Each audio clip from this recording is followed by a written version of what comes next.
George W. Bush was speaking at the George W. Bush Institute. So, the crowd is going to be... kids who can't read good. Right, exactly. They want to learn to do other stuff good, too. What is this, an institute for war criminals? The answer is yes.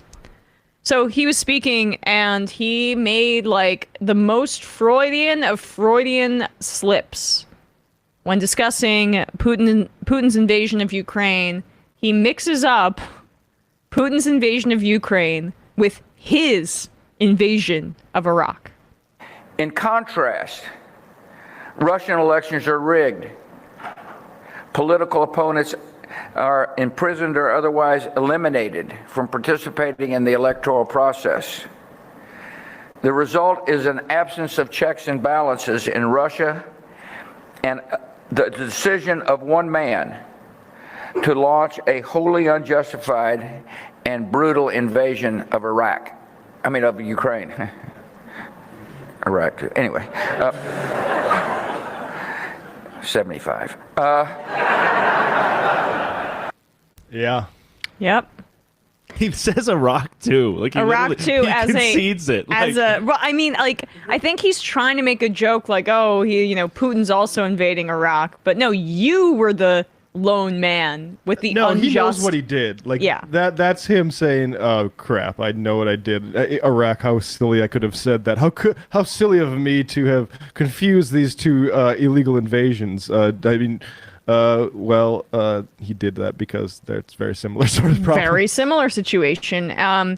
Frankly, you saw a lot of the language used by Vladimir Putin in terms of liberation, all these kinds of terms that seemingly he borrowed from the United States. Be met as liberators. Right, exactly. So there were lessons learned from... Putin contemporaneously with shock and awe said he was a fan of it. Oh, yeah. And so, frankly, I think that it's evident that a lot of the propaganda he used and the justification is copy-paste from that. But I just want to thank the Democratic Party for rehabilitating this guy and pretending that all things that were bad about the Republican Party come from Donald Trump. He handed Michelle Obama a piece of candy, and the hundreds of thousands of Iraqi civilians and Iraqis in general that died, it just washes things away.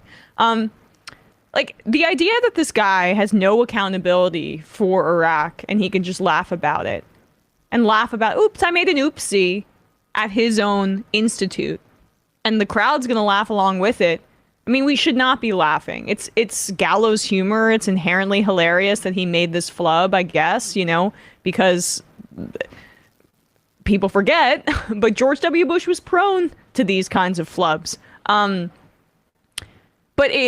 the fact that he's still walking around doing these kinds of speeches,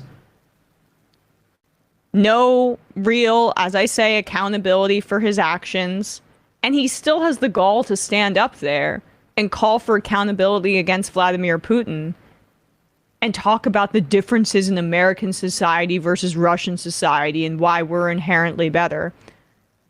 Based on our actions, what makes us inherently better? He's like, oh, we don't imprison political opponents. I kind of almost want to go back. Can you just play again the first part of it where he's standard American propaganda, but yeah, just the first few sentences of this. In contrast, Russian elections are rigged. Political opponents are imprisoned or otherwise eliminated from participating in the electoral process. The result is an absence of checks and balances in Russia and the decision of one man to launch a wholly unjustified and brutal invasion of of Ukraine. Iraq, anyway. Yeah, the Bush administration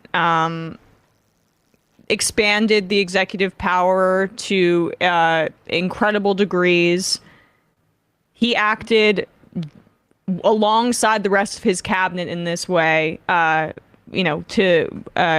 invade Iraq in a wholly illegal, unjustified way. And it still makes my blood boil that this war criminal is able to walk around and make little jokes about this kind of thing. Yeah. There's not more to say. But like the last thing really is it's important for us coming from a United States context to put these things into perspective, because frankly, coverage in US media, CNN, whatever, which has been all over this, leaves out all of the context that the United States participated in and was at the forefront of an invasion of Iraq that is very similar, longer, and more deadly to this point. And that the United States continues to support financially Israel in its brutal occupation of Palestine and expansionist, imperialist endeavors in Palestine, where there's a ethnic cleansing happening. We financially support that. So you have to look at things not from like, what jersey each country's going to wear, what country's doing it, what's inherent to each nation. You have to look at things as what power. What does power do? What does power mean? What does imperialism mean? And George W. Bush is a great example of that.